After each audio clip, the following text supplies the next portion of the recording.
గత కొన్ని సంవత్సరాలుగా ఈ అధ్యయన తరగతిని రబీ యెహోషువ యాకోబి గారి ఆధ్వర్యంలో జరిగిస్తూ రావడం జరుగుతుంది. అయితే మనకి రబ్బీ గారు కూడా, రబ్బీ యారోన్ గిలోర్ గారు ఆల్రెడీ జాయిన్ అయ్యారు. మనం రబ్బీ గారిని ఆహ్వానించి నెమ్మదిగా క్లాస్ ప్రారంభిద్దాం.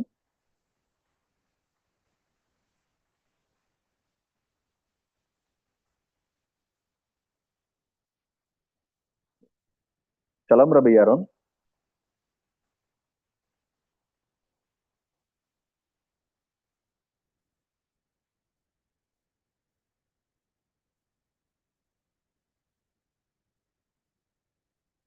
Shalom, shalom.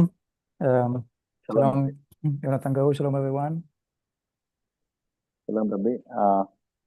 Welcome to another class of Bereshit study, Rabbi. We are waiting for your lecture. Bereshit.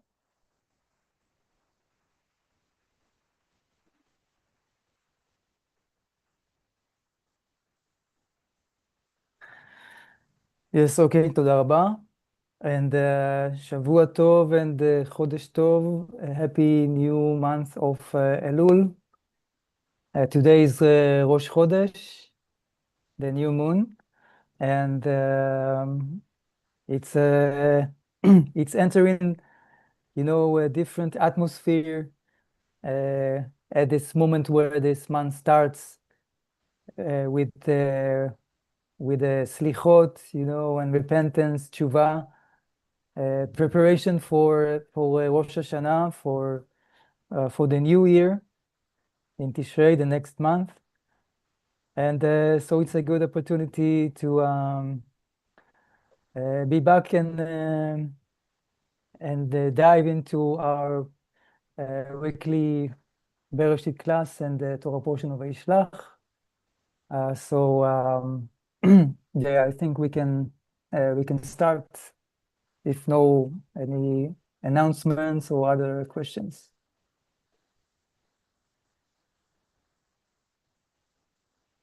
తూదా రబ్బా రబ్బీ శుభోత్సవం కోదేశ్.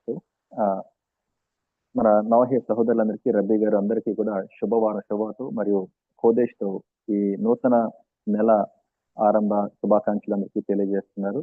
ఒక సంతోషదాయకమైనటువంటి నూతన నెలగా ఈ నెలంతా కూడా మనకి ఉండాలని, హర్షం గారి కృప ఉండాలని రబ్బీ గారు మనందరికీ కూడా విశేష తెలియజేయడం జరిగింది. అయితే రోష్ కోదేశ్ ఏలుల్లో మనం ప్రవేశించాము. ఒక నూతనమైన వాతావరణంలోకి మనం వెళ్ళబోతూ ఉన్నాం. ఈ నెలంతా కూడా మనం తెలిహోతులు అంటే మనం ఈ సంవత్సరం అంతా కూడా చేసిన తప్పుల నిమిత్తం హర్షం గారి సన్నిధిలో ఒప్పుకుంటూ పశ్చాత్తాప పడుతూ ప్రాశ్చిత్తం కొరకు యోమ్ కిప్పూర్ వచ్చే వరకు కూడా మనం ఈ సమయాన్ని తెలిహోతులో గడుపుతూ ఉండటం జరుగుతుంది. సో ఈ సందర్భంలో మనం ఈ బెరెషిత్ అధ్యయన తరగతిని మనం కొనసాగిస్తూ మరొక క్లాసులోకి వెళ్ళడం అనేది ఒక శుభ పరిణామంగా రబ్బీ గారు తెలియచేయడం జరుగుతుంది. ప్రకటనలో లేదా సందేహాలు ఏమి లేకపోతే మనం క్లాస్ని ప్రారంభించుకుందామని రబ్బీ గారు చెప్పడం జరిగింది. అవకాశం రబ్బీ.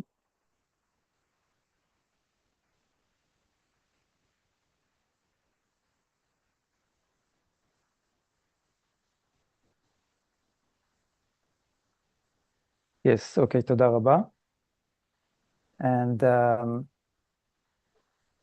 let's go back to the last thing that we discussed. I think we got to chapter 33 and verse number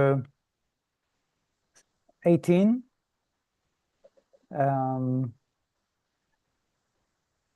So just a short recap what we saw previously. The meeting with Esav ended when Esav left on his way to Seir, and Yaakov went to Sukkot. So we spoke about that, about the gap between Yaakov and Esav, the gap that waits for a long time and many generations until the current temporary redemption, the current contemporary redemption that Esav and Yaakov will rejoin back. So that's why Yaakov went to the place called Sukkot. And then we spoke a little bit about the Sukkot as well. Maybe it's also a good opportunity because, you know, the month of Elul is like preparation for Rosh Hashanah, right? The New Year. And then like it's like the New Year is the day of judgment, right? So we have to do tshuva before judgment, and then there is Yom Kippur, Atonement Day for forgiveness, and only afterwards we can get to build a sukkah to celebrate happily the festival of Sukkot. So so that was the last thing we saw, the Sukkot of Yaakov. Okay. గత వారం చర్చించుకున్న విషయాల్లో కొద్దిగా మనకి క్లుప్తంగా ఒకసారి మనం గుర్తు చేసుకున్నట్లయితే ఆదికాండం 33వ అధ్యాయం 18వ వచనం వరకు మనం అధ్యయనం చేయడం జరిగింది. అక్కడ యాషావు గారు సెయేరుకి వెళ్ళిపోవడం, అలాగే యాకోబు గారు సుకోత్కి వెళ్ళడం అనే విషయాన్ని మనం చూసాము. సో ఈ విమోచనకి సంబంధించి వీరిరువురు కూడా ఏ విధంగా కలిసి ముందుకు వెళ్లాల్సిందనే విషయాన్ని గత వారం రబ్బీ గారు వివరించడం జరిగింది. ఇక్కడ యాకోబు గారు సుకోత్కి వెళ్ళడం అనే విషయానికి సంబంధించి ఒకసారి చూసినట్లయితే ఇప్పుడు మనం ఏలులు మాసంలో ప్రవేశించున్నాము. ఈ నెలంతా కూడా మనకి రోష్ హషన్నా పండుగ అంటే నూతన సంవత్సర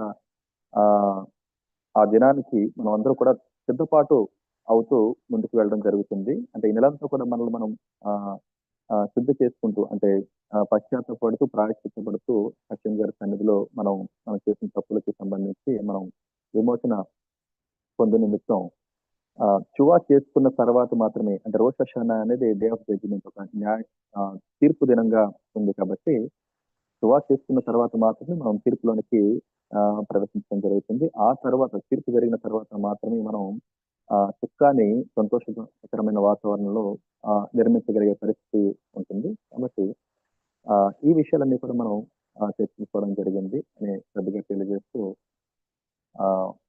తర్వాత అంశానికి మనం వెళ్దాం. Rabbi, please continue.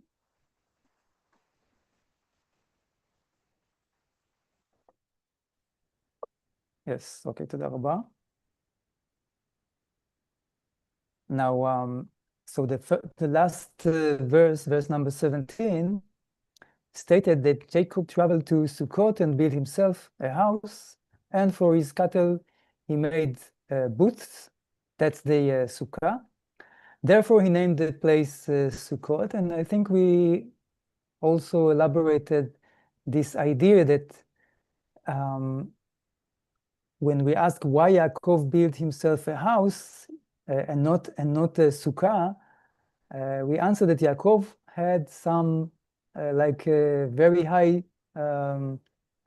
perfection level, right? Very high spiritual level. He was like Adam HaRishon,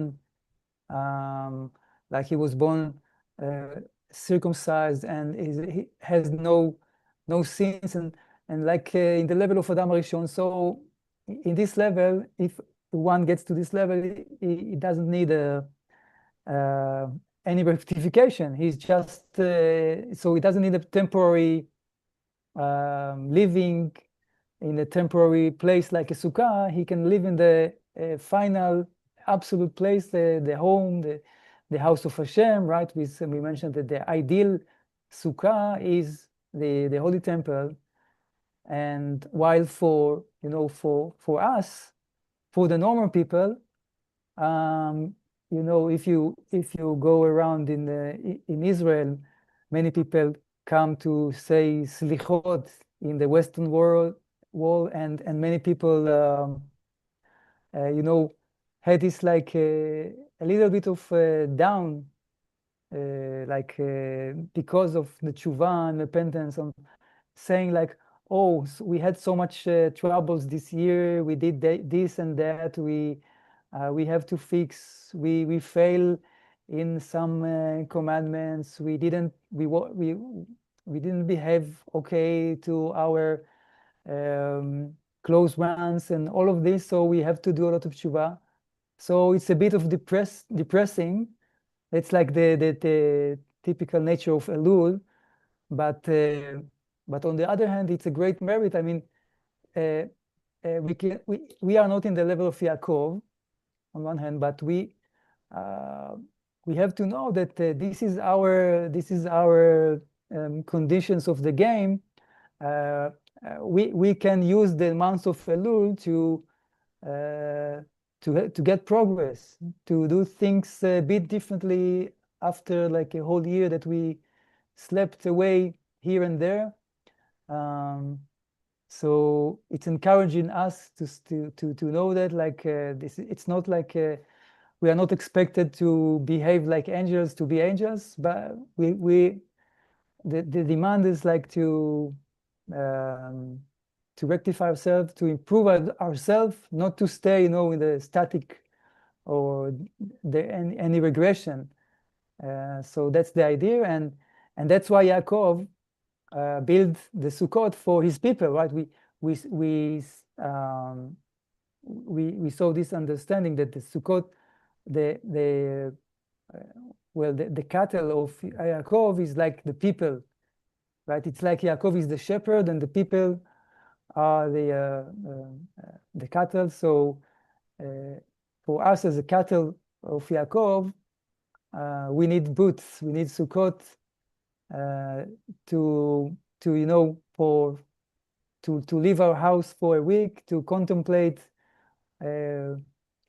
how we should do better the next year, and that's the idea. That's the difference between Yaakov and the cattle of Yaakov.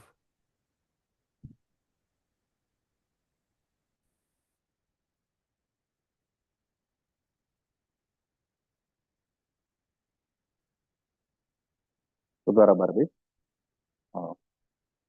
ఒకసారి మనం 3వ అధ్యాయం ఒక వచనం ముందుకు వెళ్ళినట్లయితే 17వ వచనాన్ని మనం పరిశీలిస్తే 33వ అధ్యాయం 17వ వచనం ఇక్కడ ఈ విధంగా రాసి ఉంది.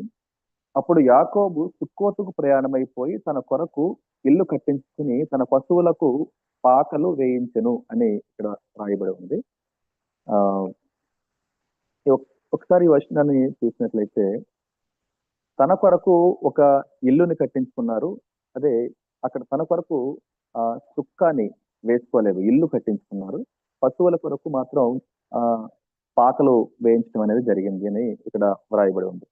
అయితే ఎందుకు ఆయన ఒక సుక్కాని అంటే ఒక పాకని వేసుకోలేదు, ఇల్లు ఎందుకు కట్టించుకున్నారు అనే ప్రశ్న వచ్చినప్పుడు దానికి సమాధానం ఏంటంటే, యాకోబు గారు చాలా ఉన్నతమైన ఆధ్యాత్మిక స్థితిలో ఉండడం జరిగింది. ఆయన స్థాయి ఎటువంటిదంటే ఆదాం హరిషోన్ స్థాయి. కాబట్టి ఆయన పుట్టుకతోనే సున్నతి కలిగి జన్మించడం అనేది జరిగింది. అసలు ఆయనకి ఎటువంటి రెక్టిఫికేషన్, ఎటువంటి సవరణ కూడా ఆయనకి అవసరం లేదు.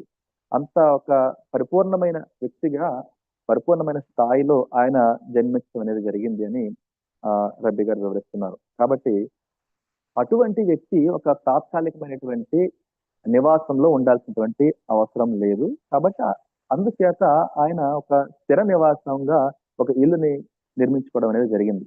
కానీ మన పరిస్థితి విషయానికి వస్తే మనకి మంచి ఉదాహరణగా ఇశ్రాయేలు ప్రజలను మనం తీసుకున్నప్పుడు, ప్రత్యేకించి ఈ ఏలులు మాసంలో చూస్తే చాలా మంది కోతెల దగ్గర అంటే వెస్ట్రన్ వాల్ దగ్గర చేరి అక్కడ చెలిహోతులు చెల్లించడం అనేది జరుగుతుంది. అంటే చేసినటువంటి తప్పులకు గాను ప్రాయశ్చిత్తం పడడం అనేది అక్కడ చూస్తాం. అక్కడ ఈ సంవత్సర కాలం అంతటిలో కూడా నేను ఆ తప్పు చేశాను, ఈ తప్పు చేసి, ఈ విషయంలో తప్పిపోయాను, ఆ విషయంలో తప్పిపోయాను అనే విషయాలు ప్రతి విషయాన్ని కూడా గుర్తు చేసుకుంటూ వారు ప్రాయశ్చిత్త పడడం అనేది జరుగుతుంది, సువా చేసుకోవడం జరుగుతుంది. అంటే ప్రతి విధమైన ఆజ్ఞని, ఈ ఆజ్ఞని నేను తప్పిపోయిన, ఆజ్ఞ తప్పిపోయిన ప్రతి దాన్ని గుర్తు చేసుకుంటూ అక్కడ ఎంతో గంభీరంగా అంటే చాలా సీరియస్ గా ఈ విషయాన్ని సువా చేసుకోవడం అనేది జరుగుతుంది. కాబట్టి ఈ నెల యొక్క ప్రధానమైన దృక్పథమే ఇలా ఉందన్నమాట. అంటే ఏలులు మాసం అనగానే చేసుకోవడం అనేది అవసరం. అయితే యాకోబు గారి పరిస్థితికి ఈ విషయాలు అవసరం లేదు. కానీ సాధారణ ప్రజలుగా మనకి మాత్రం ఈ చేస్తూ మనల్ని మనం రెక్టిఫై చేసుకోవడం అనేది చాలా ప్రధానమైన విషయంగా రబ్బీ గారు తెలియజేస్తున్నారు.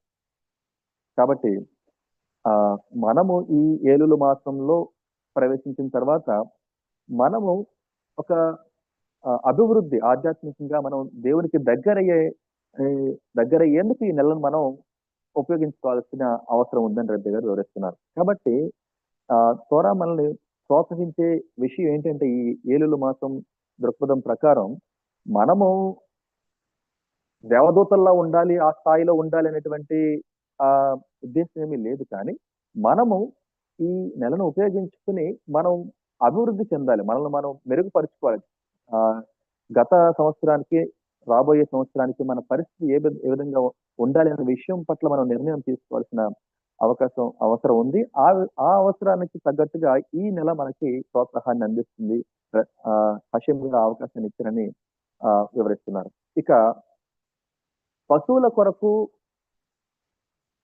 పాకలు నిర్మించును అనే విషయాన్ని మనం చూసినట్లయితే యాకోబు గారు ఉన్నత స్థాయిలో ఉన్నారు కాబట్టి ఆయన స్థిర నివాసంలో ఉన్నారు. మనందరం కూడా మిగతా ప్రజలందరూ కూడా యాకోబు గారి పశువుల మందగా మనం ఎంచబడుతున్నాం కాబట్టి మనకి ఆ స్థాయి లేదు. కాబట్టి మనం సరిచేసుకోవాల్సిన మనల్ని మనం మెరుగుపరుచుకోవాల్సినటువంటి పరిస్థితిలో ఉన్నాం. కాబట్టి మన కొరకు అంటే యాకోబు గారు పాకలు నిర్మించడం అనే విషయం ఈ విషయానికి సాదృశ్యంగా ఉంది అని రబ్బీ గారు వివరిస్తున్నారు. కాబట్టి మనం ఈ నెలంతా కూడా మన విషయాల పట్ల మనల్ని మనం సరిచేసుకోవాల్సిన విషయాల పట్ల మనం ధ్యానం చేసి ఆ విషయాల్లో మనం నిమగ్నమై ఉంటూ రాబోయే సంవత్సరంలో మనం ఎంత మెరుగ్గా జీవిస్తాం అనేటువంటి విషయం మీద మనం కృషి చేయడానికి ఈ ఏలుల మాసం సహాయపడుతుందని రబ్బీ గారు తెలియజేస్తూ ఈ రెండు విషయాలు అంటే యాకోబు గారు స్థిర నివాసం ఏర్పరుస్తున్నారు, అంటే ఇల్లు నిర్మించుకోవడం, అలాగే పశువుల కొరకు పాకలు నిర్మించుకోవడం అనే విషయాన్ని ఏలుల మాసంతో లింక్ చేసి వివరించడం అనేది జరిగింది. అవకాశం rabbi, please continue.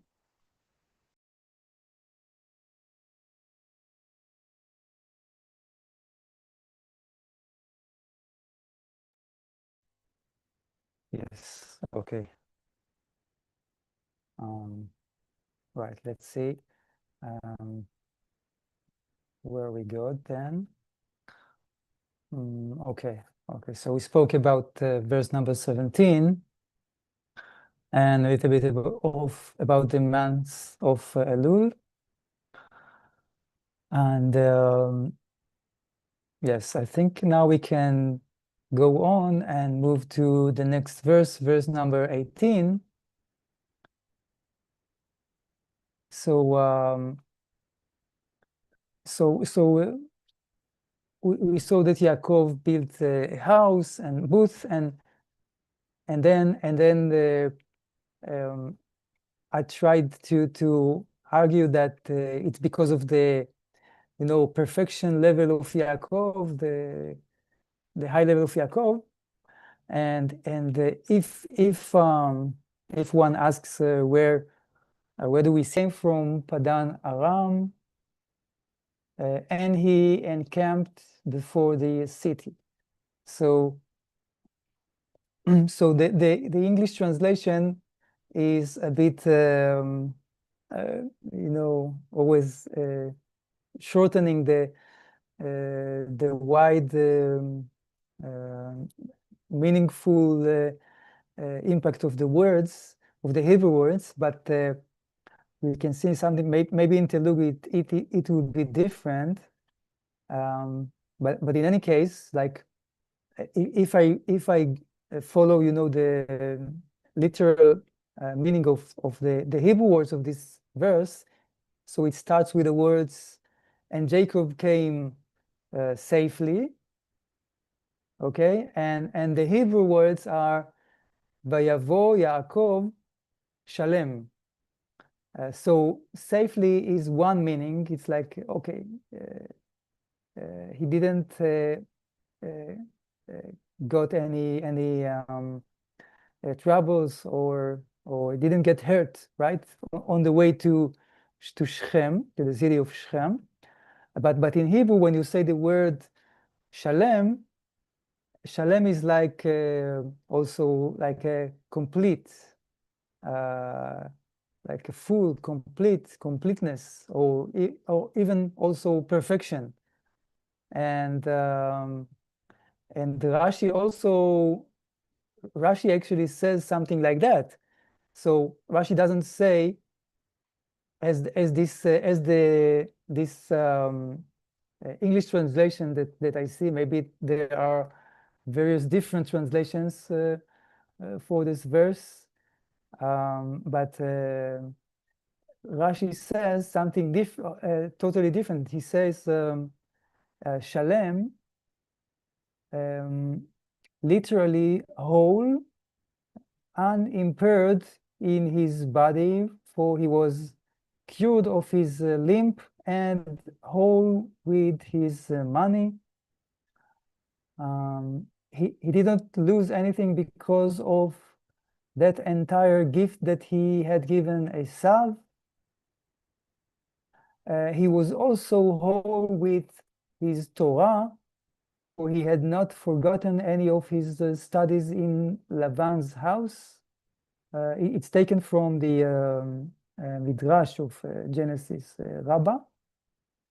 So you see that Rashi takes this right to what to the alternative explanation of the word shalem. It's not safety, but rather a whole. So Rashi explained what does it mean to be whole, to be again complete, perfect, wholeness.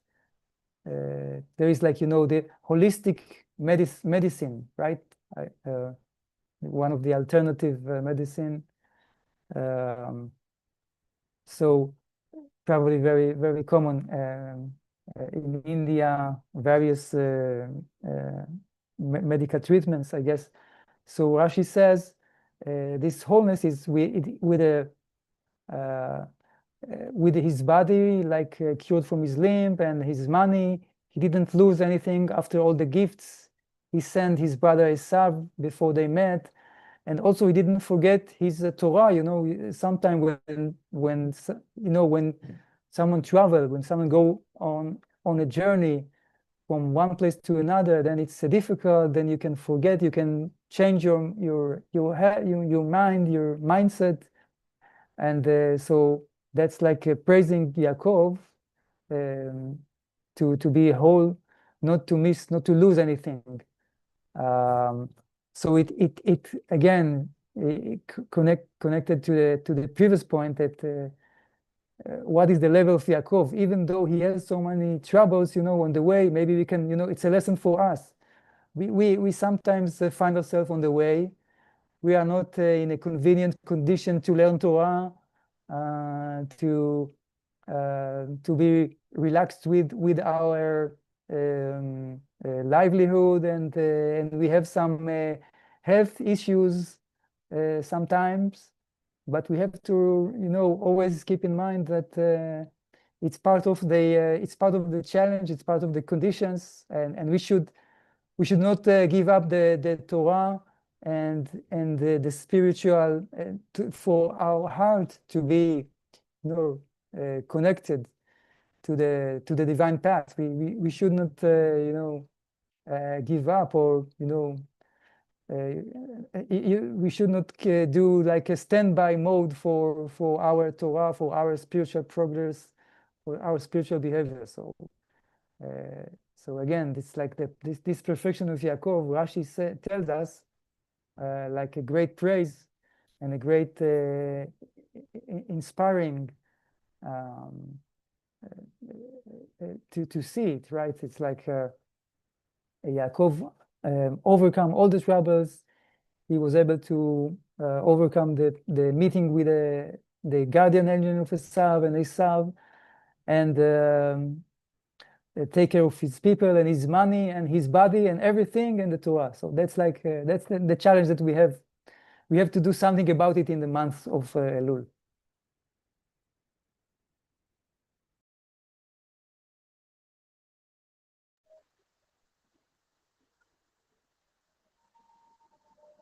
Rabbi. మనం అయితే ఇందాక మనం మాట్లాడుతున్నట్టు యాకోబు గారు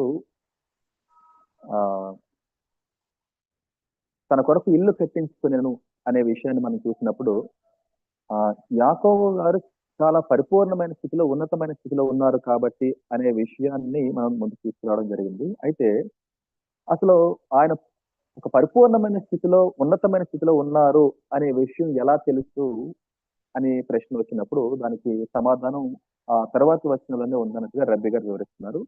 33వ అధ్యాయం 18వ వచనంలో మనం చూస్తే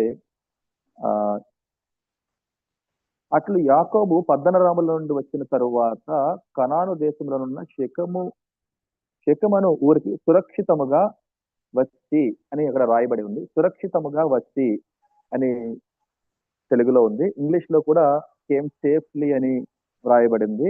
అయితే హీబ్రూలో వయవో యాకోవ్ షలేం అని రాయబడింది. అయితే వయవో యాకోవ్ షలేం అనే ఉన్నదానికి ఇంగ్లీష్ లో గాని తెలుగులో గాని తర్జుమాలో ఆ విస్తృతమైన అర్థం అందించబడలేదు అనేది వాస్తవాన్ని రబ్బి గారు మనకి గుర్తు చేస్తున్నారు.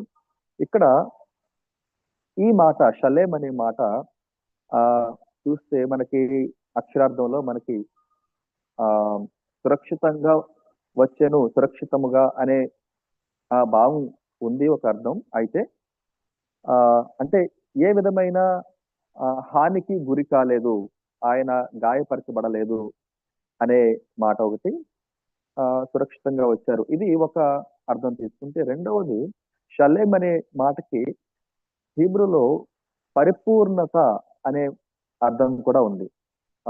పరిపూర్ణమైన, సంపూర్ణమైన అనే అర్థం కూడా ఉంది. అంటే యాకోబు గారు చాలా పరిపూర్ణునిగా సంపూర్ణతతో అక్కడికి రావడం జరిగింది అనే విషయాలు కూడా దీంట్లో ఉన్నట్టుగా మనకి తెలియజేస్తున్నారు. అంటే ఏంటి అంటే మనకి రబి రాశి గారు ఇచ్చిన వివరణ కూడా దీన్ని చూస్తే షలేం అనే మాటకి ఆయన అంటే అంతకుముందు యాషావు గారి గార్డియన్ ఏంజల్ ని కలిసినప్పుడు అక్కడ ఆయన తొడగూడు వెసడం అనేది చూస్తాం మనం. అయితే ఆయన ఆ గాయం నుంచి కూడా స్వస్థపరచబడ్డారు అనేది ఒక అర్థం. ఆయన కోల్పోయిన ధనాన్ని అంతటిని కూడా, ఆస్తిని కూడా తిరిగి ఆయన పొందుకున్నారు అనేది అర్థం ఉంది. ఆయన ఏమాత్రం కూడా తోరాని కోల్పోలేదు, పరిపూర్ణమైన తోరా జ్ఞానంతో వచ్చారనేటువంటి అర్థం కూడా ఉంది. అంటే లావాను ఇంటికి వెళ్ళిన తర్వాత, అంటే లావాను గారి దగ్గరికి వెళ్ళడం కంటే ముందే ఆయన యేషువాలో తోరా అధ్యయనం నేర్చుకున్నారు. కానీ అక్కడికి వెళ్ళిన ఆ ఇబ్బందులు ఎదుర్కొన్నప్పటికీ కూడా ఆయన తోరాని ఏమాత్రం కూడా ఆయన నుండి దూరం కాలేదు. తోరా పరిపూర్ణత ఆయనలో ఉంది, తోరా జ్ఞానం అంతా కూడా ఉంది అనే విషయాన్ని కూడా ఇన్ని రకాల అర్థాలు ఈ షలేం అనే మాటకి ఉన్నట్టుగా రబ్బి రాశి గారి వివరణ మనకి రబ్బి గారు వివరించడం జరిగింది. కాబట్టి ఈ షలేం అంటే హోల్ కేవలం అది సురక్షితంగా లేదా క్షేమంగా అనే అర్థం మాత్రమే కాదు, అది ఒక పరిపూర్ణతకి, సంపూర్ణతని సూచిస్తుంది అని రబ్బి గారు వివరిస్తున్నారు. కాబట్టి ఇక అంటే మనం ఇక్కడ దీన్ని అర్థం చేసుకోవాల్సిన విషయం ఏంటంటే, ఎవరైనా ఒక ప్రయాణం చేసి ఒక దూర ప్రాంతానికి వెళ్ళాల్సిన పరిస్థితి ఉన్నప్పుడు మనం చాలా విషయాలు అంటే ప్రాథమికంగా మనం బయలుదేరిన స్థానంలో ఉన్న విషయాల్ని మనం చాలా విషయాలు ప్రయాణంలో మర్చిపోతూ ఉంటాం, ప్రయాణ బడలిక చేత, అలసట చేత. ఇక యాకోబు గారు చేసిన ప్రయాణం ఇది ఒక రోజులో జరిగింది కాదు, లేదంటే సురక్షితంగా జరిగిన ప్రయాణం కూడా కాదు. చాలా ఇబ్బందులు ఎదుర్కొంటూ, ఎన్నో అవరోధాలు, ఆటంకాలు ఎదుర్కొంటూ ఆయన చాలా శ్రమ చేత చేసిన ప్రయాణంలో కూడా ఆయన నుంచి ఏ విషయం కూడా తొలగిపోలేదు. ఆయన తోరా విషయం ఒక్కటి కూడా ఆయన నుంచి మిస్ అవ్వలేదనే విషయాన్ని ఇక్కడ మనం అర్థం చేసుకోవాల్సిందిగా రబ్బి గారు వివరిస్తున్నారు. అయితే దీని నుంచి మనం నేర్చుకోవాల్సిన పాఠం ఏంటంటే, మనం జీవితంలో ఒక చిన్న అలజడి లేదా చిన్న చిన్న సమస్యలు వచ్చినా కూడా మనం అధ్యయనాన్ని గాని దేవునికి అధ్యయనాన్ని విడిచిపెట్టడం, అలాగే దేవుని నుంచి దూరం అవ్వడం అనే విషయాల్లో మన జీవితాల్లో చోటు చేసుకుంటాయి. కానీ ఇక్కడ యాకోబు గారి విషయం చూసినప్పుడు ఆయన ఏమాత్రం కూడా ఆయన నుంచి దూరం అవ్వలేదనే విషయాన్ని మనం నేర్చుకోవాల్సి ఉంది. కాబట్టి ఆరోగ్య సమస్యలు వచ్చినా, ఆర్థిక ఇబ్బందులు వచ్చినా మనం రిలాక్స్ అయిపోతూ ఉంటాం. అంటే దేవుని విషయాలకి ఒక కామా పెట్టడం, పులిస్తో పెట్టడం అనేది చేస్తూ ఉంటాం. కాబట్టి అలాంటి విరామాలు తీసుకోకుండా హషేం గారికి ఎప్పుడు కూడా ఒక అనుబంధంతో ఆయన కనెక్షన్స్ లో ముందుకు వెళ్లాల్సిన ప్రాముఖ్యతని యాకోబు గారి జీవితం నుంచి మనం నేర్చుకోవాల్సిన అవసరం ఉందని రబ్బీ గారు మనకి వివరించడం జరుగుతుంది. కాబట్టి మన ఆధ్యాత్మిక పురోగతిలో మనం ఎప్పుడు కూడా ఒక కంప్యూటర్ స్టాండ్ బై మోడ్ లో పెట్టినట్టుగా, అంటే ఒక నిద్రాణమైన స్థితిలోకి మనం దాన్ని తీసుకుని వెళ్ళకూడదు. ఎన్ని ఇబ్బందులు వచ్చినా కూడా ఆ హషం తోటి ఆధ్యాత్మిక విషయాలతో మన కనెక్షన్ లో ఉండాలి. ఎప్పుడు కూడా అనుబంధం దేవునితో సాన్నిహిత్యం అనేది కొనసాగించాలి. అలాగే విషయాల్ని మనం ఎప్పుడు కూడా మృతిలో ఉంచుకోవాలనే విషయాన్ని యాకోబు గారి యొక్క ఆ పరిపూర్ణత నుంచి మనం నేర్చుకోవాలని రబ్బీ గారు వివరిస్తున్నారు. అంతేకాకుండా ఈ నెల ప్రత్యేకించి ఏలూరు మాసం అనేది దీనికి ఒక గొప్ప అవకాశాన్ని హషం గారితో మనం సంవత్సరాల కాలం పాటు మనం పెంచుకున్న ఎడబాటుని తిరిగి మళ్ళీ తొలగించి ఆయనకి దగ్గర అవ్వడానికి, ఆయన దగ్గరగా ఉన్న ఈ సందర్భంలో మనం ఆయనకి చేరువ అవ్వడానికి ప్రాశ్చితం చేసుకోవడం ద్వారా గొప్ప అవకాశాన్ని నెలయిస్తున్నట్లుగా, దానికి యాకోబు గారి జీవితం ఎంతో ప్రేరణను మనకి అందిస్తున్నట్లుగా రబ్బీ గారు మనకి వివరించడం జరుగుతుంది.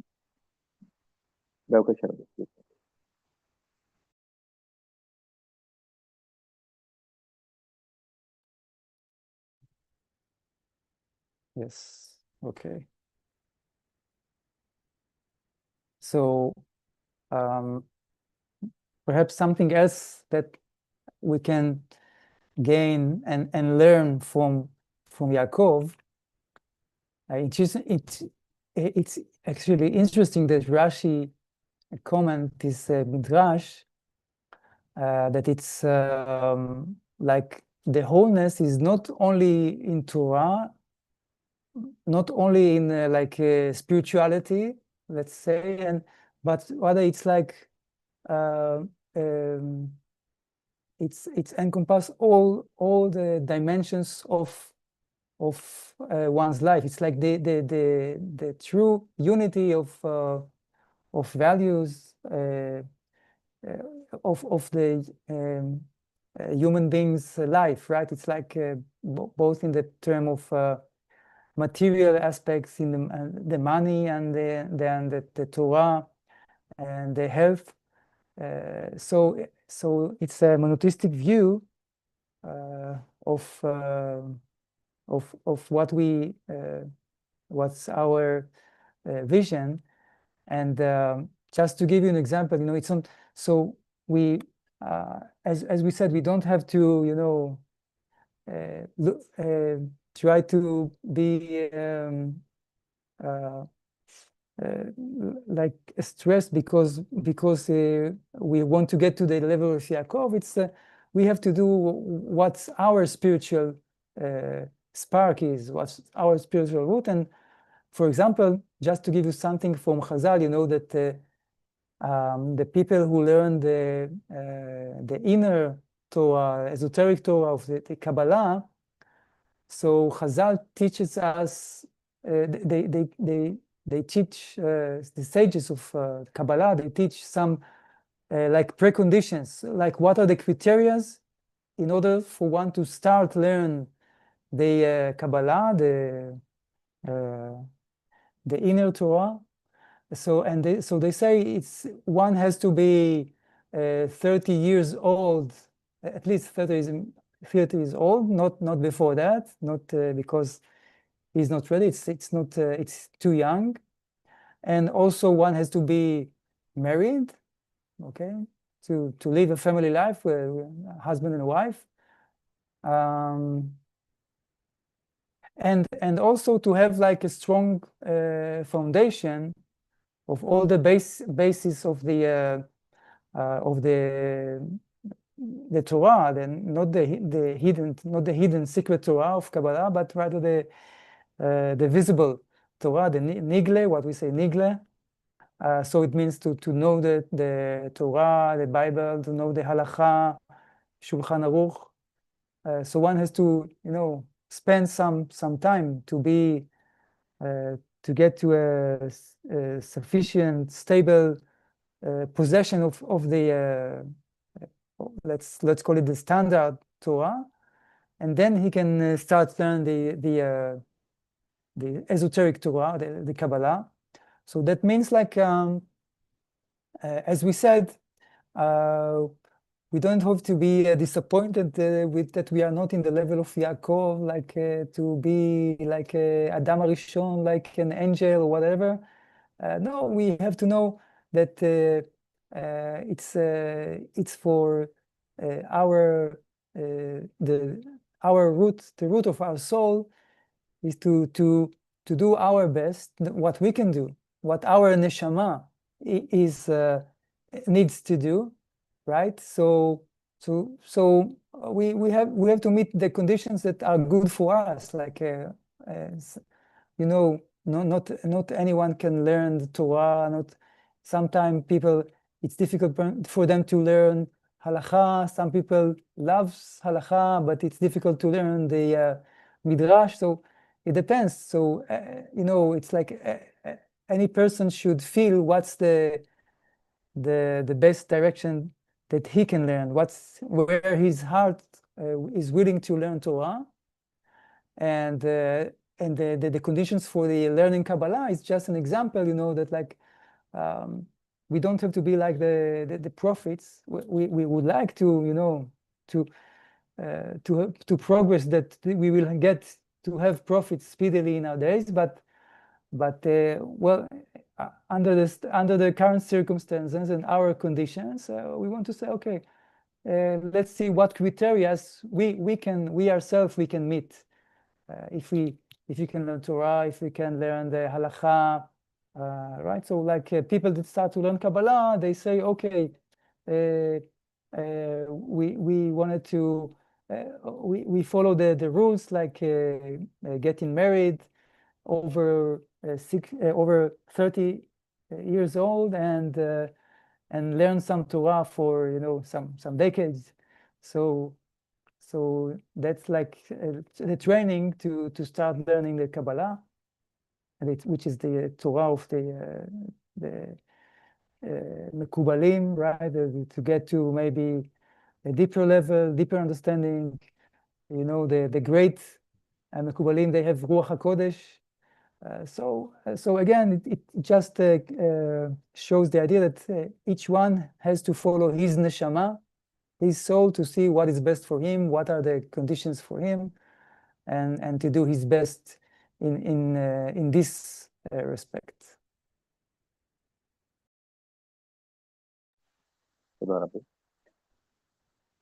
అయితే ఇక్కడ రాశి గారు ఇస్తున్న వివరణ, షలేం అనే మాటకి మనం ఒక పరిపూర్ణత, హోల్నెస్ అనే విషయాన్ని మనం చూసాము. అయితే ఇందాక మనం చెప్పుకున్నట్లు అంటే ఆర్థికంగా, అంటే ధనపరంగా సమృద్ధి, పరిపూర్ణత, తోరాపరంగా సంపూర్ణత అనే విషయాలు మనం చూసాము, సంరక్షణ, ఇవన్నీ చూసాము. అయితే కొంచెం అర్థం చేసుకోవడానికి కష్టమైన విషయం అయినప్పటికీ కూడా యాకోబు గారి పరిస్థితి వీటన్నిటికంటే కూడా చాలా అతీతమైన స్థితిలో ఆయన ఉన్నట్లుగా పెద్దలు వివరిస్తున్నారని రబ్బి గారు చెప్తున్నారు. అంటే ఆయనలో ఒక విలువల యొక్క అసలైన పరిపూర్ణత లేదా ఏకత్వం అనేది మనం చూడొచ్చు. అంటే ట్రూ యూనిటీ ఆఫ్ వాల్యూస్ అనేది ఆయనలో మనం చూడొచ్చు. ఒక మనిషిలో జీవితాంతం శ్రమ పడినా కూడా ఒక విలువలు కలిగిన జీవితం ఎంత ఉంటుందో ఆయన ఒక్కల్లోనే, అంటే అంత చాలా ఉన్నతమైన స్థాయి ఆయనలో ఉన్నట్టుగా రబ్బి గారు చెప్తున్నారు. అంటే అంత విలువలు కలిగిన మనిషిగా ఉన్నతమైన స్థితిలో ఆయన ఉన్నట్లుగా చెప్తున్నారు. అంటే ఆరోగ్యము, ధనము, తోరాజ్ఞానము, వీటన్నిటి యొక్క పరిపూర్ణత, ఇంకా చాలా విలువలు తోరా జ్ఞానం ఇవన్నీ కూడా ఆయనలో ఉన్నట్లుగా రబ్బీ గారు చెప్తున్నారు. అయితే ఇక్కడ మనం యాకోబు గారి ఉన్నతమైన స్థాయి, అంటే ఆదాం రిషోన్ గారి స్థాయి, ఇవి చూసి మనం ఆ నిరుత్సాహపడాల్సిన అవసరం లేదు. ఎందుకంటే మనం ఆ స్థాయిలో లేము అనే విషయాన్ని మనకు తెలుసు కాబట్టి. అయితే మనం చేయవలసిన విషయం ఏంటంటే ఆ మనము మనలోని, అంటే ప్రతి మనిషిలో కూడా ఆ ఆ దైవ కణం అనేది ఉంటుంది, ఆ డివైన్ స్పార్క్ అనేది ఉంటుంది. కాబట్టి దాని మీద మనం కృషి చేయాల్సిన అవసరం ఉంది. దాన్ని మనం చూడాలి.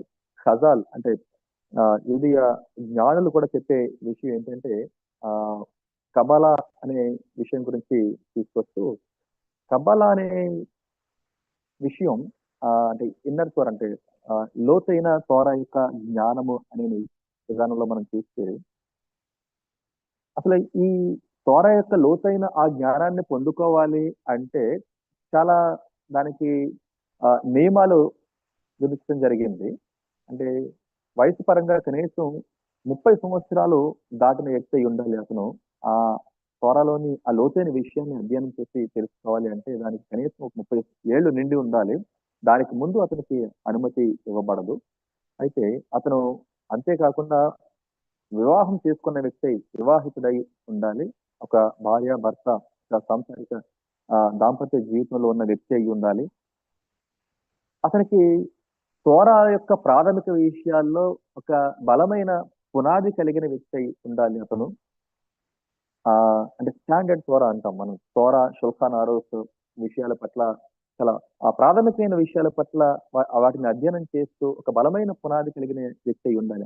అటువంటి వ్యక్తి మాత్రమే కబ్బాలాలోని విషయాల్ని అతను అధ్యయనం చేయడానికి, లేదంటే వాటిని గ్రహించడానికి అనుమతి ఇవ్వబడుతుందని రబ్బీ చెప్తున్నారు. అయితే మనం ఈ విషయాలన్నీ, అంటే తోరాలో ఆ స్థాయి లేదు మనకి, లేదంటే యాకోబు గారి అంత స్థాయి లేదు, ఆదం రిషోన్ చాలా ఉన్నతమైన స్థితిలో ఉన్నారు వీరందరూ, మనం అంత లేదు అని మనం ఇక్కడ డిసప్పాయింట్ అవ్వాల్సిన, నిరుత్సాహపడాల్సిన అవసరం ఆ లేదు. కానీ మనం చేయవలసింది ఏంటి అంటే వారి నుంచి మనం ప్రేరణ పొంది మనము మనకి, అంటే మన నెషామాకి ఏ బాధ్యత అయితే అప్పచెప్పబడిందో, మన నెషామా ఏమి చేయాల్సి ఉందో ఆ విషయాన్ని మనం చెయ్యడానికి పరిపూర్ణ శక్తితో మనం కృషి చేయాల్సినటువంటి అవసరం ఉంది అని రబ్బీ గారు చెప్తున్నారు. కాబట్టి అంటే ప్రతి ఒక్కరూ కూడా తోరాన్ని నేర్చుకునే పరిస్థితి ఉండకపోవచ్చు, లేదంటే ఆ అవకాశం వారికి కుదరకపోవచ్చు. కొంతమంది హలక్కాలని అధ్యయనం చేయాలని ఎంతో ఇష్టపడుతూ ఉంటారు, కానీ వారికి అది సాధ్యం కాకపోవచ్చు.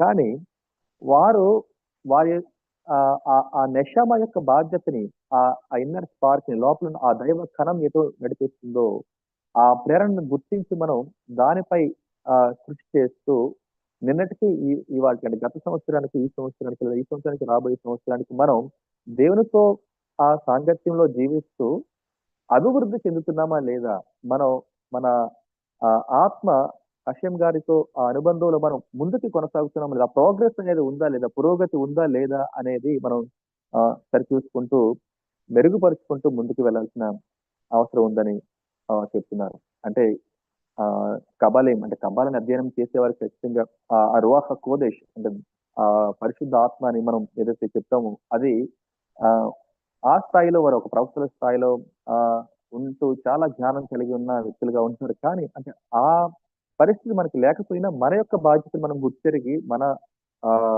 నెషమ యొక్క బాధ్యతను గుర్తిరిగి మనకున్న ఆ దైవకణం మీద మనం దాన్ని మనం హషం గారి వైపు మనం తీసుకెళ్తూ పురోగతి సాధించాల్సిన ఆ విషయాన్ని యాకోబు గారి జీవితం నుంచి మనం ప్రేరణ పొందుతూ ముందుకెళ్ళాలని రబ్బీ గారు వివరించడం జరుగుతుంది.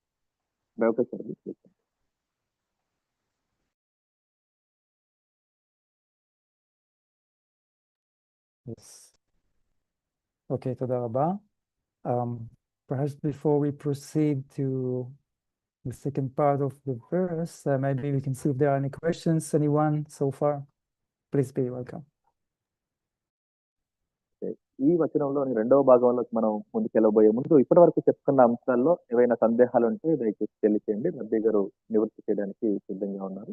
ప్రశ్నల్ని ఆహ్వానిస్తున్నారు. ఏదైనా ప్రశ్నలు ఉంటే హ్యాండ్ రైజ్ చేయండి.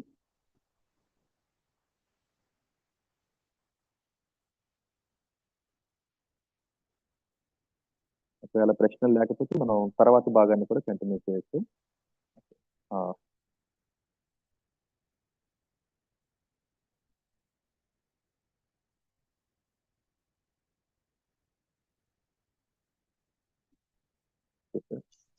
Shalom, sir. Shalom. Am I audible now? వినిపిస్తుంది sir. Okay, Father Rabbi.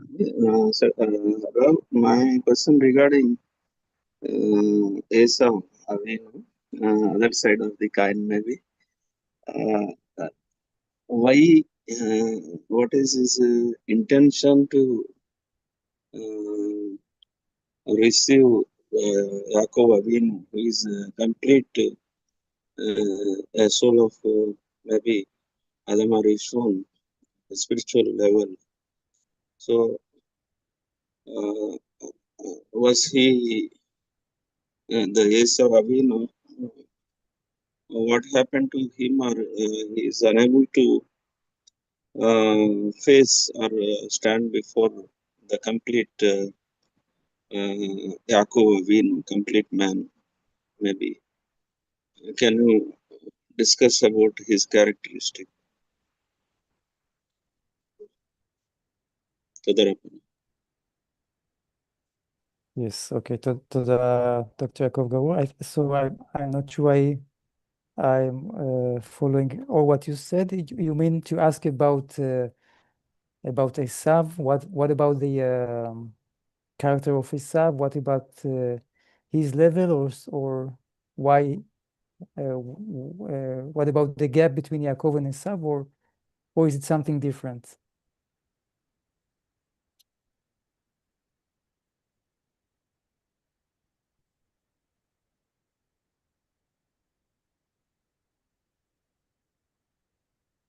Yes, my intention is if a rich people or a red soul like Adam Arishon, Yaakov Avinu got, you explained it, but I am satisfied with that. We do not have that much of spiritual level, but as a brother of Yaakov Avinu, Esau is a twin brother. Okay, what is his further steps? Maybe was he disappeared then onwards, or is there any connection with Yaakov Avinu? What happened to Esau and his characteristic feature? He followed Hashem, or he is away from the Hashem. So why don't Yaakov Avinu influence his own brother, twin brother? Such kind of questions are there. You may explain me whatever you want. Father. Yeah. Yes. Okay, now I see better what you are asking. I think we saw one direction to help us understand or grasp the idea about that. We spoke about the gap between Yaakov and Esav in the previous classes, and this is because of it's like the process that mankind has to go through until it's ready, right? We mentioned many times that when humanity is not ready for revelation, for the vision of redemption, for Geulah, so it has to go on a different routes until the time comes. So Esav is a complex character because on one hand we saw he's evil. He wanted to kill his brother. He has the inheritance of the Aramic issues, right? Aramic problems of the family. Right, like Rivka came from the Aramic family of Lavan. So it's not it's not still pure enough. It's not still good enough, sufficient to overcome all these obstacles, all those spiritual obstacles. So that's why Esav is not ready for redemption, for the vision of Geulah, redemption for the world. But on the other hand, we also know that Esav is a great spiritual soul. So the potential is great. Okay, right? The soul of Esav is very, very, very high. And we saw when Yaakov met him, he was afraid to kill him because he knew that his twin brother, although there are some evil characteristics that we know about his brother, yet it's a great soul. So you cannot. So like he was afraid if he kills his brother, this great soul, what about the descendants? If you recall, we mentioned that in his vision, Yaakov saw that Rabbi Meir should be one of the descendants coming out of Esav, because there is the descendants of Esav. We said Esav, we associated Esav with Rome, with the Romans, and then with Christianity, and then the Caesar Neron that converted Judaism, and then Rabbi Meir came out of Neron, the Caesar. So you see, like it's a it's of course it's a accounting that only Yaakov Avinu can do. It's not simple for us to to do these calculations, but you see the greatness of the soul of Esav by that. It just takes time for for this soul to become ready. So it needs many more generations until it's ready, until Rabbi Meir, until Christianity, developed to have some new insights, new mindset, like the evangelistics that they love Israel, they want Israel, the lost tribes to come back to Israel, whatever, all kind of new ideas that we didn't find for the last millennium. So that's a bit about the conflicts of these twin brothers, Yaakov and Esav. So Yaakov, again, he did achieve the level of perfection to be shalem, to be whole, but his brother Esav has this great potential of soul, but he still had some obstacles to something to overcome. That's why it takes the duration of this whole history until things will get improved, will get better. So I hope it answers your concern about Esav. Sure. One more small thing. Could you connect messianics, today's messianics?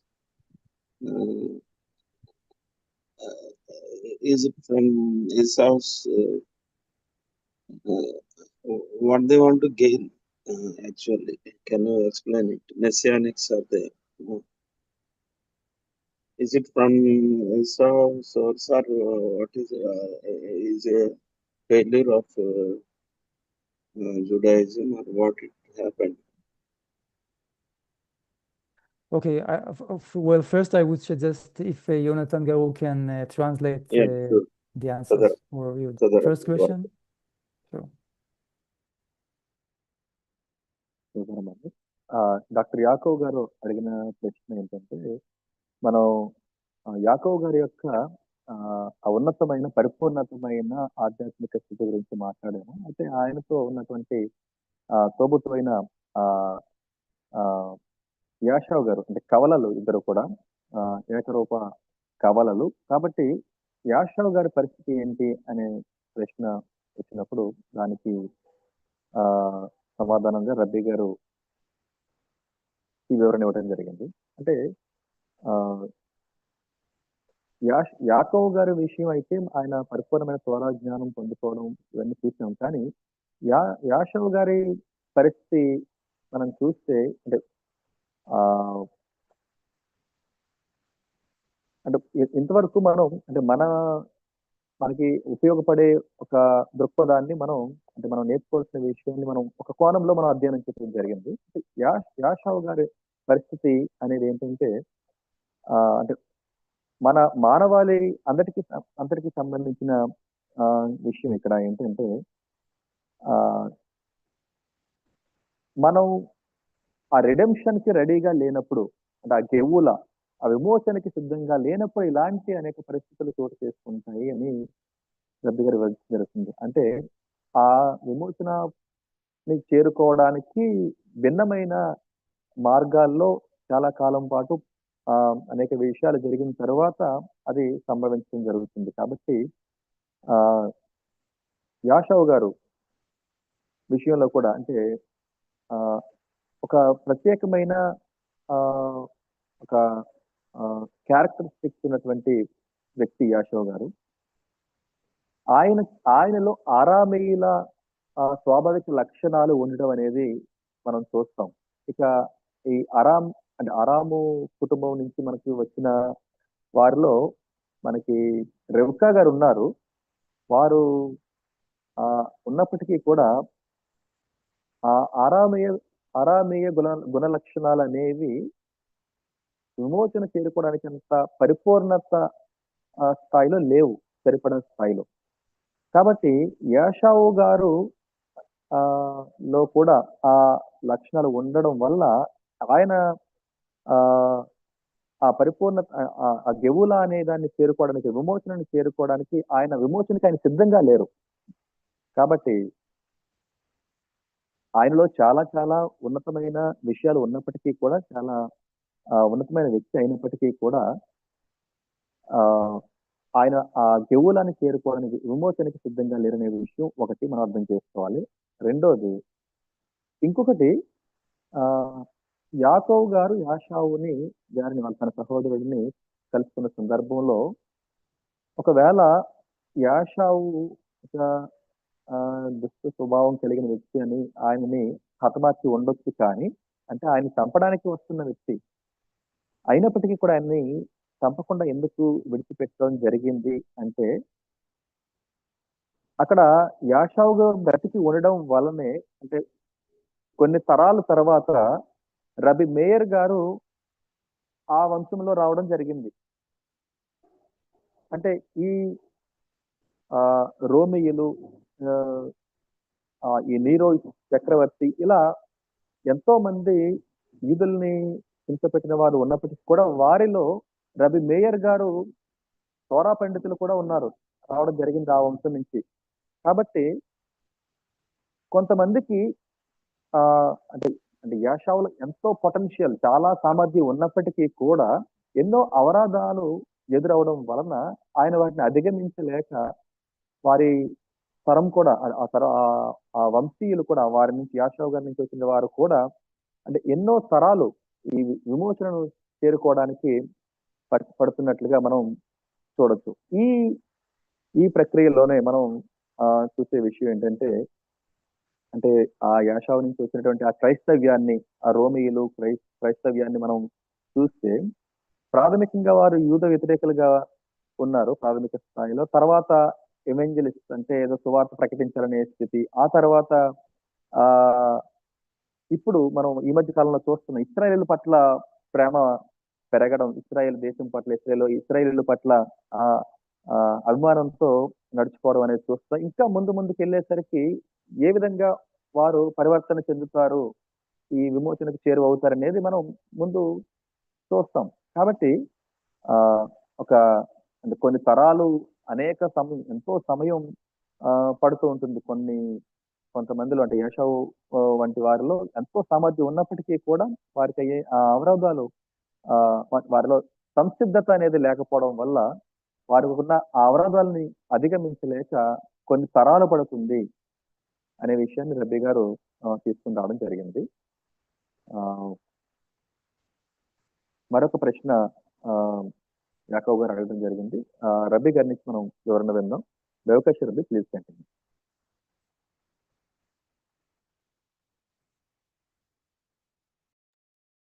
Yes. תודה רבה, יונתן גאור. Moving to the second question of Dr. Yaakov Gor about the Messianic movement. So I'm not sure about the context of this question, but let's try to connect it to what we learn about Yaakov and Esav.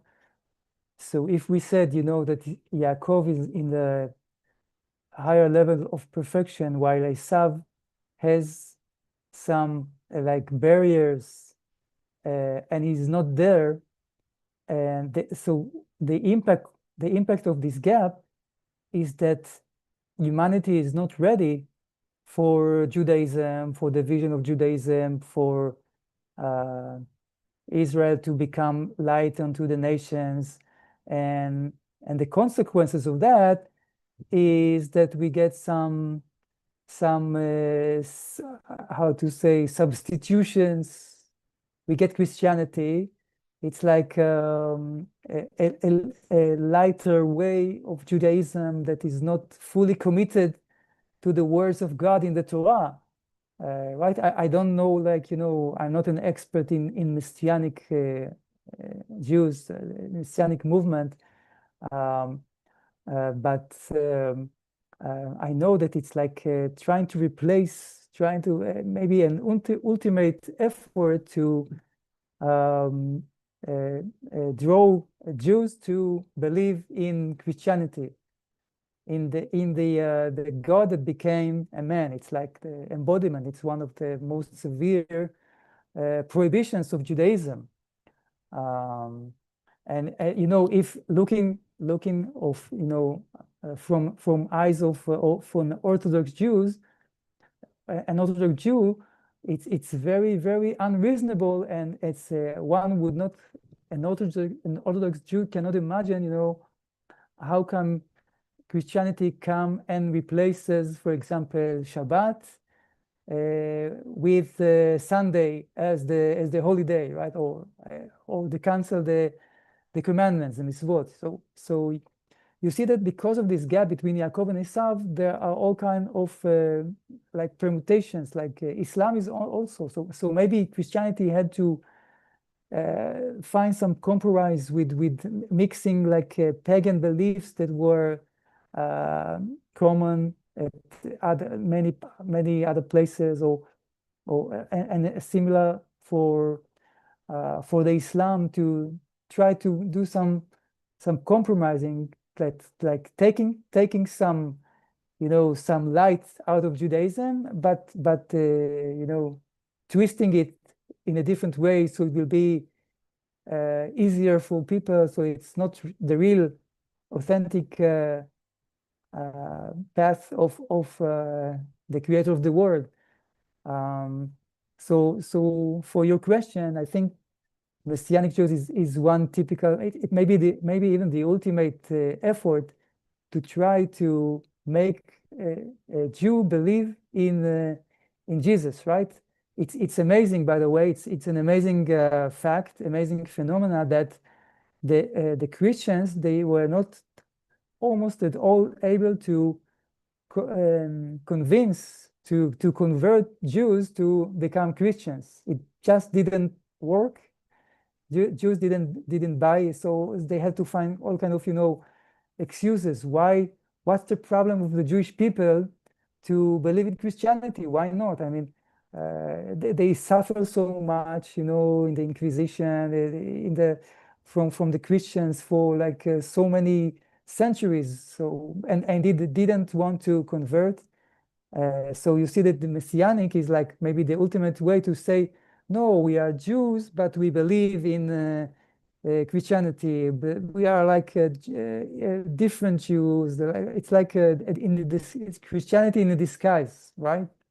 So that's just a really rough view of the Messianic movement out of an Orthodox point of view. So, but that's the idea again. We spoke about Yaakov and Esav, so it shows all the problems that we face in the world because Yaakov and Esav are not ready to to go on together, and there's a gap, a spiritual gap. So we have to eliminate this gap along the history of the world and religions, and that's why there is Christianity. So we can get some progress, maybe also get some progress with Islam, so that eventually Esav and Yaakov can cooperate together. చూడండి అంటే doctor యాకోబ్ గారు అడిగిన రెండో ప్రశ్న ఏంటంటే Christianity గురించి ఇందాక మనం యాకోబ్ గారి సంతానం నుంచి క్రిస్టియానిటీ వచ్చిందనే విషయం రబీ గారు చెప్పిన తర్వాత ఇప్పుడు ప్రస్తుతం మెసైనిక్ మూమెంట్ అనేది కూడా మెసైయానిజం అనేది కూడా ప్రస్తుతం ప్రబలుతుంది. ఇది కూడా అలాంటిది అనే విధానంలో ఒక ప్రశ్న అడిగినప్పుడు రబ్బీ గారు ఇస్తున్న వివరణ అంటే ఇప్పుడు ఇది యాషావు గారికి సందర్భానికి మనం నేరుగా దీన్ని కనెక్ట్ చేయొచ్చా లేదా అనేది కాదు, కానీ ప్రస్తుతం అంటే మెసైనిక్ మూమెంట్ మీద యూదయ దృక్పథాన్ని లో ఉన్న కొన్ని విషయాలు రబ్బీ గారు తీసుకురావడం జరిగింది. అంటే యాకోబు గారి యొక్క ఆ పరిస్థితి చాలా ఉన్నతమైన ఆధ్యాత్మిక స్థితి అని మనం చూసాము. యాషావు గారు ఆ స్థితిలో లేరు, ఆ విమోచన గెవులాకి సిద్ధంగా లేరనే విషయం చూసాం. అంటే గెవుల అనేది ఆ విమోచన అనేది ఎప్పుడు మనకి రిడెంప్షన్ అనేది ఎప్పుడు మనకి వస్తుందంటే యాకోబు యాషావులు ఇరువురు కూడా కలిసి నడవాల్సిన పరిస్థితి ఉంది. మానవాళి దానికి యాకోబు సిద్ధంగా లేదంటే మానవాళి సిద్ధంగా లేదు. కాబట్టి ఈ పరిస్థితుల్లో ఇశ్రాయేలీలు మనకి లైట్ అండ్ నేషన్స్ అంటే ప్రపంచ ప్రజలకి వారు ఒక వెలుగుగా మార్గదర్శకంగా ఉండి ఆ వెలుగు వైపు మనల్ని నడిపిస్తూ ఉండడం అనేది చూస్తున్నాం. అయితే ఇటువంటి పరిస్థితుల్లో మెసయానిజం అనేది లేదా మెసయానిక్ మూమెంట్ అనేది మనం చూస్తున్నప్పుడు ఇది ఎలా ఉందంటే యూదయ దృక్పథంలో వారు యూదులని క్రైస్తవులుగా మార్చడానికి ప్రయత్నం చేస్తున్నారు. అంటే ఒక ఆర్థడాక్స్ ఒక నిష్ఠత కలిగినటువంటి యూదయ దృక్పథం నుంచి వారి కళ్ళల్లో నుంచి మనం చూసినప్పుడు ఏంటంటే ఇది ఒక వాళ్ళు యూదులని క్రైస్తవులుగా మార్చే ఒక విఫలయత్నం చేస్తున్నారు అనమాట. అది ఎప్పటికీ జరిగే విషయం కాదు, కానీ వాళ్ళు చాలా ప్రయత్నం అనేది జరుగుతుంది. అంటే అసలు ఒక షబ్బాత్ని అంటే వాళ్ళు ఆదివారం పరిశుద్ధ దినంగా ఏంటి ఆదివారాన్ని వదిలిపెట్టి షబ్బాత్ని అనే దాన్ని ఎలా ఆ విషయంలోకి వచ్చారనేది ఒక అర్థం కాని విషయం. ఇంకొకటి అంటే ఇలాంటి విషయాలు అంటే ఇవి ఎలాంటివి అంటే ఇది మెస్సియానిజంలోనూ ఉంది, మెస్సియానిక్ మూమెంట్ లో ఉంది, అలాగే ఇస్లాంలో కూడా కొన్ని మతాలలో అంటే యూదులు లేదా తోరాలో ఉండే కొన్ని విషయాల్ని తీసుకుని వాటిని ప్రజలకు అనుకూలమైన విధానంలో మార్చి దారిని తప్పించే పరిస్థితి అనమాట ఇది. అంటే అసలైన విధానంలో తోర మార్గంలో నడవకుండా ప్రజలను తప్పుదోవ పట్టించడానికి చాలా సులువుగా ప్రజలను తప్పుదారి పట్టించడానికి సాధనాలుగా ఈ విషయాలు ఉన్నట్లుగా రబ్బీ గారు వివరిస్తున్నారు. కాబట్టి అంటే ఇది ప్రజలు మనం చూస్తే ఇలాంటివి ఎన్నో అంటే అంతకుముందు మన చరిత్ర అంతట్లో చూసినప్పుడు క్రైస్తవుల చేతిలో అంతకుముందు ఇస్లాంల చేతిలో ఇంపోజిషన్ అంటే ప్రతి సామ్రాజ్యము కూడా యూదులని తమలోనికి మార్చేసుకోవాలి లేదంటే వారి ఆచారాల నుంచి దూరం చేయాలని ప్రయత్నం అనేది జరుగుతూనే ఉంది. దానిలో భాగంగా ఇది కూడా ఒకటి, కానీ ఇది ఎప్పటికీ జరగని విషయం. కాబట్టి అంటే ఇవన్నీ కూడా అంటే ప్రజలను ఒక సరైన మార్గం నుంచి వైదొలిగేలా చేయడానికి ఒక సాధనాలుగా ఉన్నట్టుగా రబ్బీ గారు వివరించడం జరుగుతుంది. సో ఇదంతా ఏంటంటే ఒకసారి మనం మాట్లాడుకుంటున్న టాపిక్ కి కనెక్ట్ చేస్తే సిద్ధపాటు అనేది ప్రజల్లో సిద్ధపాటు లేనప్పుడు అలా కొంతకాలం పరిస్థితులు చక్కబడే వరకు కూడా ఇలా కొన్ని చోటు చేసుకుంటూ ఉండే విధానంలో ఇది కూడా ఒకటిగా మనం అర్థం చేసుకోవచ్చని చెప్తున్నారు. కాబట్టి ఎప్పుడైతే యాకోబు యాషావు ఇద్దరు కూడా వారిరువురు కూడా కలిసి యువల సాధనకు అడుగుల ముందుకు వేస్తారు. అప్పటి వరకు కూడా ఇలాంటివి జరుగుతూ ఉంటాయని రబ్బీ గారు వివరించడం జరిగింది. వ్యవకాశ రబ్బీ చేసుకోండి.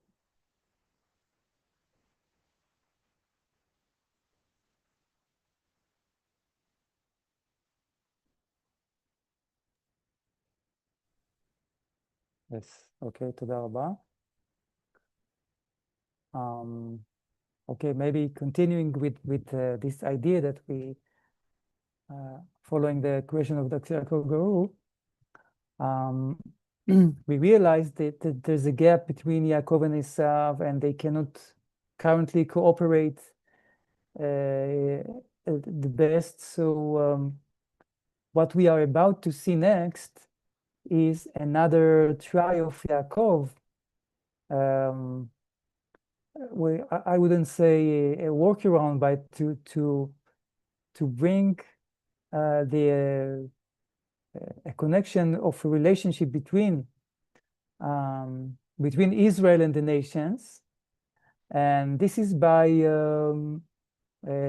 trying to perhaps find, like something like a 13th tribe.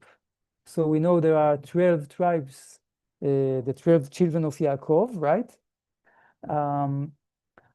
But what we are about to see next in the story of Shechem and Dinah, the daughter of Yaakov, it's like we can see it as a try to find the 13th tribe.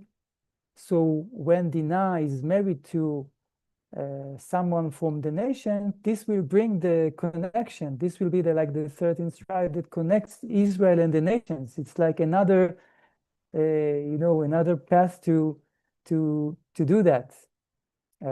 So it didn't work out with Esav, but maybe Dinah is another way, and we will see that it also failed.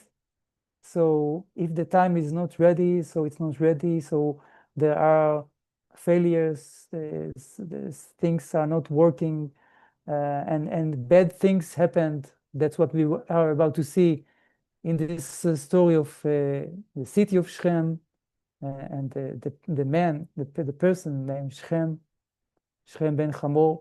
So again, that's what we are about to see. Like it's again about how to get to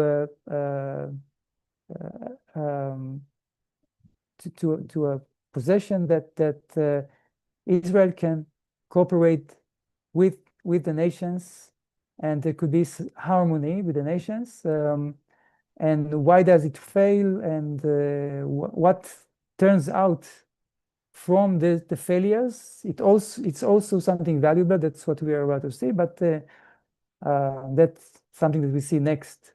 It's like just a promo about the next story after the story of meeting of Yaakov and Esav. Now it's a story about the daughter of Yaakov, Dinah, and how this new initiation also failed to complete, failed to overcome this gap, and still was blocked by the gap between Israel and the other nations.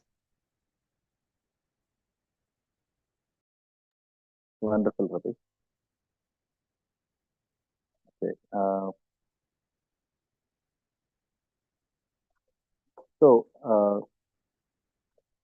మనం యాకోబు యాషావుల అంటే యాషావు గారు సంసిద్ధత లేకుండా ఉండడం వల్ల ఆ యాకోబు యాషావుల మధ్య ఉన్నటువంటి ఆ గ్యాప్ ని మనం అర్థం చేసుకున్నాం ఈ తరగతిలో. అయితే తదనుగుణంగా అంటే ఇశ్రాయేలులకి మిగతా జనాంగానికి ఉన్న ఆ గ్యాప్ ని కూడా మనం అర్థం చేసుకుంటున్నాము. అయితే ఇక్కడ తర్వాతి వచనంలో మనకి ఆ కథలో ముందుకి వెళ్ళే కొద్దీ మనకు అర్థమయ్యే విషయం ఏంటంటే యాకోబు గారు చేస్తున్న మరొక ప్రయత్నం, అంటే ఇశ్రాయేలుకి జనాంగానికి మిగతా ఆ, జాతుల వారికి మధ్యలో ఉన్నటువంటి ఆ సంబంధాన్ని సత్సంబంధాన్ని నెలకొల్పే ప్రయత్నం, ఆ గ్యాప్ ని తగ్గించే ప్రయత్నం మనం చూస్తాం. యాకోబు గారు మరొక అడుగు వేయడం మనం చూస్తాం. అంటే దీనా గారి అంటే యాకోబు గారి కుమార్తె అయిన 13వ గోత్రం దీనా గారి కుటుంబం, దీనా గారి గురించి మనం చూస్తాం అక్కడ షెకెములో జరిగిన ఆ కథని. అక్కడ దీనా గారు వేరొక జాతి పురుషునితో వివాహం జరగడం జరుగుతుంది అక్కడ. అయితే అది కూడా అంటే యాకోబు గారు చేసే ప్రయత్నం అంటే ఇశ్రాయేలీలు ఇతర దేశాలతో లేదా ఇతర ప్రజలతో ఒక సత్సంబంధం కోసం ఎంత ప్రయత్నం చేస్తారు, ఇరువురు కలిసి ముందుకు వెళ్ళడం కొరకు అనే దానిలో ఇదొక మనకి ఒక మట్టి కొనకగా దీన్ని మనం అర్థం చేసుకోవచ్చు. కానీ మనకు తెలిసిన విధంగా కథలో తర్వాత అది ఒక విఫలయత్నంగానే మిగిలిపోయినట్లుగా మనం చూస్తాం. కానీ అది ఎందుకంటే సమయం అది సరైన సమయం కాదు.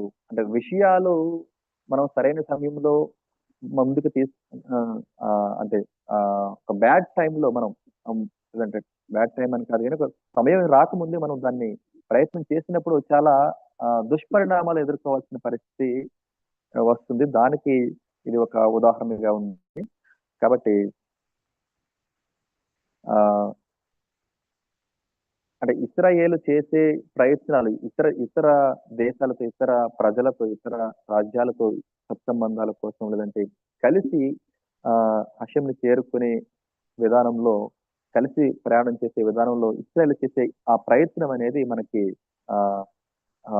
తర్వాతి తరగతుల్లో మనకి రబీ గారు ముందుకు తీసుకుని రాబోతున్నారు. సో ఆ విషయాలు జస్ట్ ఒక ప్రోమోగా, ఒక చిన్న అడ్వర్టైజ్మెంట్ గా మనకి క్లుప్తంగా దాన్ని అందించడం జరిగింది. కాబట్టి ఆ విషయాలు మనం రాబోయే తరగతిలో నేర్చుకుందాం.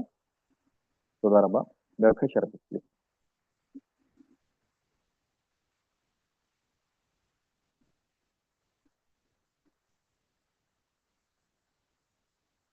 Yes, okay. Rabbi.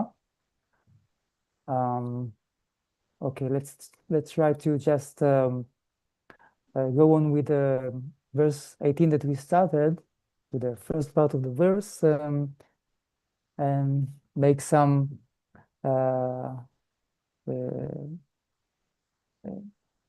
comprehensive background for the next class about the context of the verse. So the verse states that Jacob came safely to the city of Shechem. Okay, the Shechem, which is in the land of Canaan, and there is a lot of room to speak about this city of Shechem. What is the soul of this city? What is Shechem? And we can see the differences between some special cities in the Holy Land, like Shechem represents something. In the Holy Land, each city can represent a different aspect, a different value. It's like Jerusalem is one thing that unifies like everything together, and you have the city of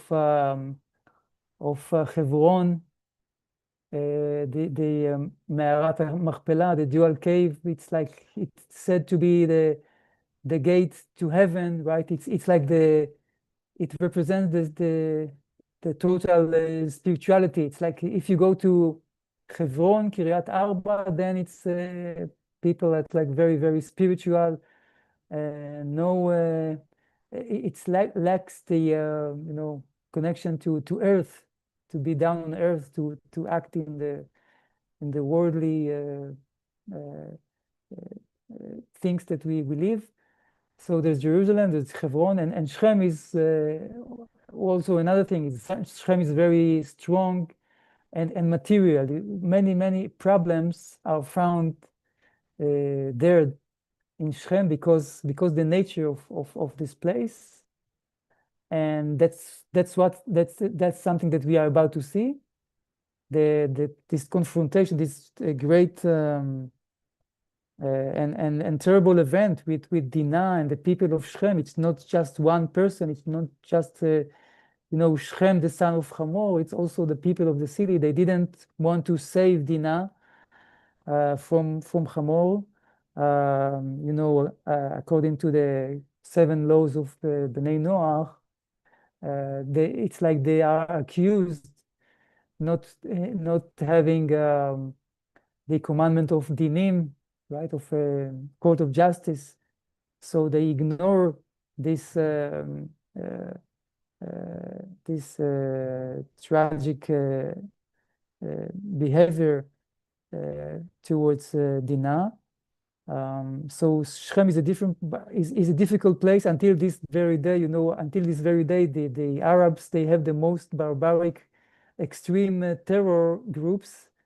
They reside in Shechem. So we have to talk a little bit about this place and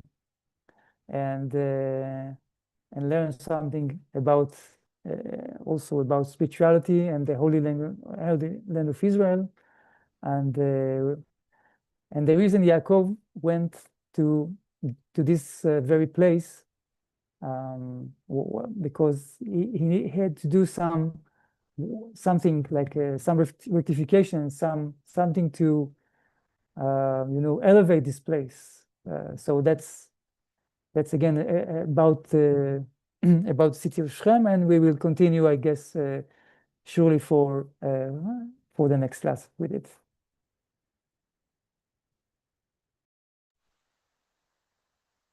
Rabbi, did you say even today the case is the same with the Shechem? Sorry, can you repeat?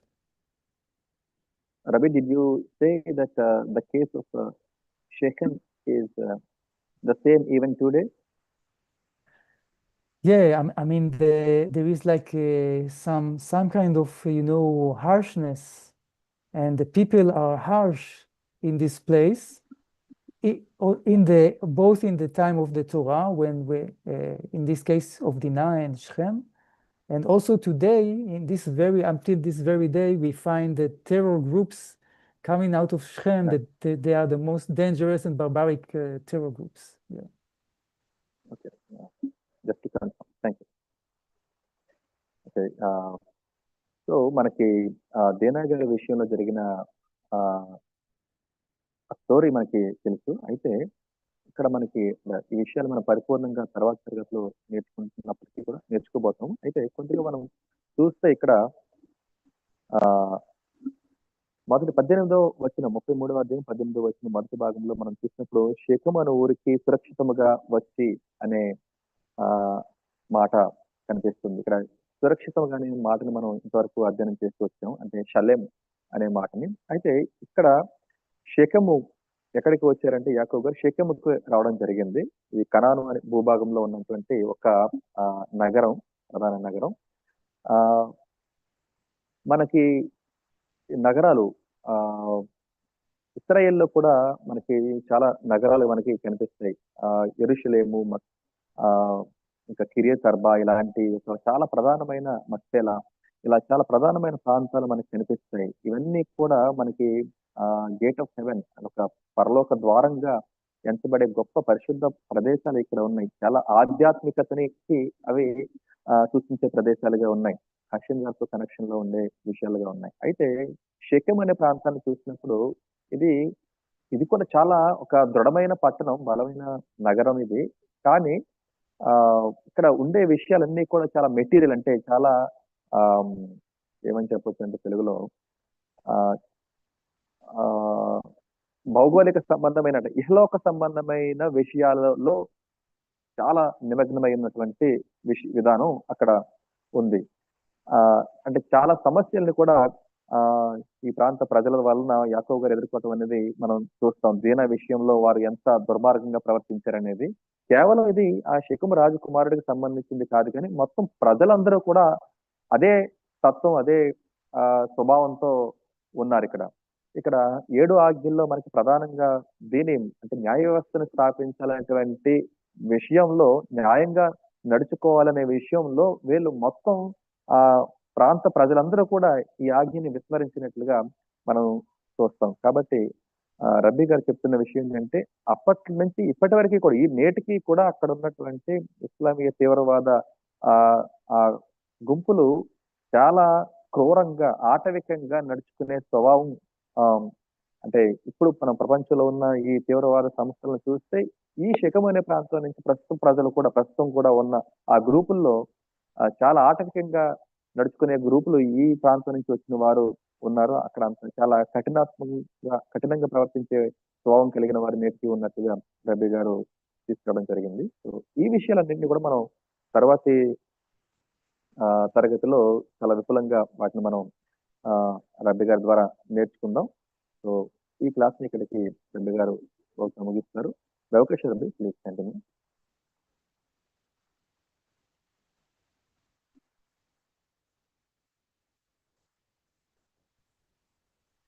Yes, okay. Well, I want to thank and say Toda Rabba, Yonatan Gilor for translation, and thanks everyone for joining this class today.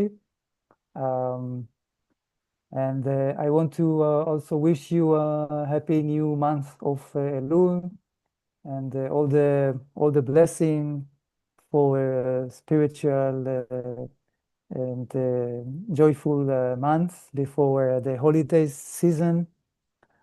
Toda Rabba, and see you on the next class. Toda Rabba, Rabbi. Thanks for giving me this wonderful opportunity. It's a great experience learning to our Rabbi. రబ్బీ గారు మనందరికీ కూడా ఈ తరగతి ఇచ్చేసిన అందరికీ కూడా మరొకసారి ధన్యవాదాలు తెలియజేస్తున్నారు. చాలా ఆనందకరమైన సంతోషకరమైన నూతన నెల అయిన ఏలుల శుభాకాంక్షలు అందరికీ అందజేస్తున్నారు. ఒక ఆశీర్వాదకరంగా ఆధ్యాత్మికంగాను చాలా సంతోషకరంగాను ఈ నెలంతా కూడా మనకి ఉండాలని కోరుకుంటూ ఈ నెలంతటిని కూడా మనం పరిశుద్ధంగా ఆచరిస్తూ ఒక పరిశుద్ధ దినాలలోకి మనం ప్రవేశిద్దామని చెప్పి రబ్బీ గారు అందరికీ కూడా శుభాకాంక్షలు తెలియజేయడం జరిగింది. అందరికీ కూడా ధన్యవాదాలు తెలియజేస్తున్నాం. సుధారబ్బా రబ్బీ.